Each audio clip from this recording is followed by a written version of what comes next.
కాబట్టి ఇలా అన్ని విషయంలో ప్రజలు ఆలోచిస్తున్నారు.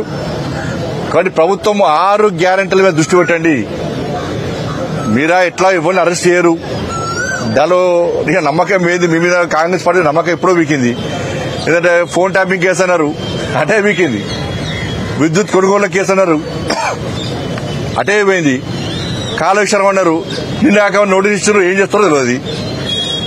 ఫార్ములా ఈ కేసు అన్నారు, సుప్రీంకోర్టు ఇచ్చిన ఇంతవరకు ఏం కేసు దాని అడ్రస్ లాభం లేకుండా పోయింది. డ్రగ్స్ కేసు అన్నారు, అది పోయింది. ఏం కేసులో మీతో ఏం కాదు కూడా. ఇక కాంగ్రెస్ పార్టీతో ఏం కాదు. మీ అన్ని వట్టి మాటలే. మీరు 6 గ్యారెంటీలు అమలు చేయరు. మీరు అవినీతి చర్యలు తీసుకోరు. మీతో కాదు కూడా. అట్టే చేష్టలకి వ్యవహరిస్తున్నారు మీరందరూ కూడా. కానీ ప్రజలకు కాంగ్రెస్ పార్టీ ప్రభుత్వం మీద నమ్మకం, విశ్వాసం పోయింది. వీళ్ళు ఏమీ చేయలేని చేతనావస్థలో ఉన్నారన్న విషయాన్ని ప్రజలకు అర్థమైపోయింది. మూటలు తీసుకుపోయి ఆ కప్పం ఢిల్లీకి కప్పం అప్పయ్యపడం తప్ప వీళ్ళు చేసేది ఏం లేదు.